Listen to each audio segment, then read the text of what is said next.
वीर राजाला त्या ठिकाणी पराभूत व्हावं लागलं. अज्ञात क्रमिली. कोण सांगितलं होतं? ब्राह्मणाचा वध घडला. ब्राह्मण का? ब्रह्म जाणे तो ब्राह्मण. ब्राह्मण म्हणजे वेशाने नाही. ब्राह्मण कोण? ब्रह्म कोण? तो म्हणजे विद्वान. त्यालाही ब्राह्मण असं म्हटलेलं आहे. तो ब्राह्मण याच्याकडून मारला गेला. दुसरी सांगितलं स्त्री. स्त्री ही जननी आहे. स्त्री ही माता आहे. आणि ज्या ठिकाणी, ज्या घरामध्ये, ज्या गावामध्ये, ज्या राज्यामध्ये जेव्हा स्त्रीचा अपमान होतो ना, तेव्हा ते घर पूर्णपणे उद्ध्वस्त होत असतं. हे लक्षामध्ये ठेवा. आपल्या खेड्यातलंही चालतं हुंडा बळीची प्रथा. हुंडा नाही आणला, दिलं याने फुकून. हुंडा नाही आणला, दिली याने फाशी. हुंड्याचे लय भुकेले राहतात. थोडा आला नाही 50,000, तिला त्या मुलीला जाच. हा, लय पैशात जीव. म्हणून ज्या घरामध्ये असा अपमान ज्यांचा होतो, ज्या स्त्रीचा अपमान होतो, ते घर कधीही पूर्णपणे उद्ध्वस्त होऊन जात असतं. लक्षामध्ये ठेवा. कारण की स्त्री जननी आहे. स्त्री ही माता आहे. तिच्या उदरातून म्हणजे प्रजा उत्पन्न होते ना. आपण कुठून आलो? मातेच्या उदरातून आलो. देव तरी कुठून आले? मातेच्या उदरामधून आले. जर माता नसते देव आले असते का? म्हणून ती जननी फार महत्वाची आहे. तिचाही अपमान नाही झाला पाहिजे. पण आपल्यामध्ये कसं असतं? वेळोवेळी आपण काय करतो? स्त्रीचा अपमान करत असतो. नवऱ्याचा जाच त्या सासू, त्या सुनला. सासूचा त्रास त्या सुनला. हो की नाही? बाकीच्यांचा त्रास त्या सुनला. जाच नाही केला पाहिजे. जर आपली जशी मुलगी आहे ती सुद्धा आपली मुलगीच आहे, समजून घेतलं पाहिजे. विचार करा बरं, जर प्रत्येक सासूने असं समजून घेतलं, भानगडी होतील का? हुंडाबळी होईल का? नाही होणार. या ठिकाणी स्त्री जननी फार महत्वाची आहे. म्हणून भ्रूण हत्या किती महत्वाची आहे, त्रेतामध्ये दत्तात्रय प्रभूंनी संदर्भ सांगितला. आता सरकार काय म्हणते? बेटी बचाव. आता झाले की नाही मुलं परेशान?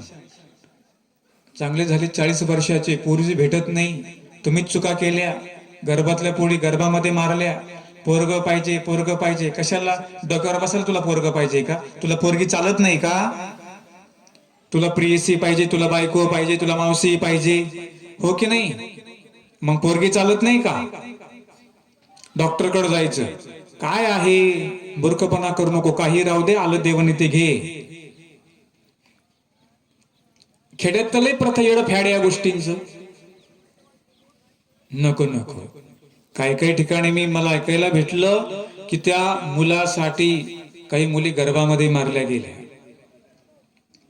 गर्भपात त्यांचा केल्या गेल्या. ज्यांनी अशा चुका केल्या त्यांना नित्य नरक भोगावे लागतात. सर्पाच्या योनीमध्ये जावं लागतं. हा निर्णय. साप का झाले माहितीये का? भ्रूण हत्या केल्या पाठीमागे. त्याचे सगळा आला, डॉक्टर आला, घेऊन जाणार आला, सासरा आला, सासू आली, नवरा आला.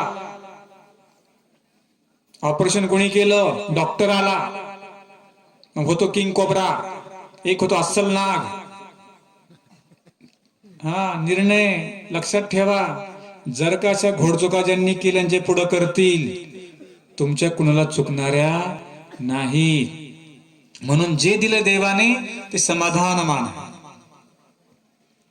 आता परेशान कोण आहेत पहा? जे पोरांचे बाप आहे की नाही, त्यांना जण विचारा पोरीच्या बापाने सुखी का दुखी.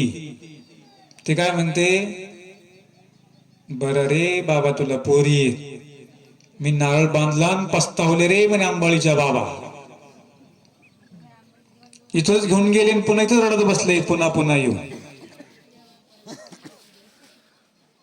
म्हणून या चुका अजिबात करायच्या नाही. भ्रूण हत्या ती जननी आहे. आणि तुम्हाला स्तर सांगतो, आज मुलाही पेक्षा मुली फार पुढे आहेत. कुठल्या क्षेत्रामध्ये बघा, आमचे कार्टे आउटलाईनला गेलेले. हो की नाही? 8वीला तंबाखू चोळतो, 9ला बिड्या पितो, 10वीला दारू पितो. मग काय कामी पडतो बापाच्या हा मग? नाही, मला वंशाला दिवा पाहिजे, जा खड्ड्यात, चालला तुला घेऊन खड्ड्यामध्ये तो. काहींच लय वंशाला दिवा पाहिजे, बावळटपणा करू नको. कोणाचा वंश? तुम्ही काय अमर आहात का?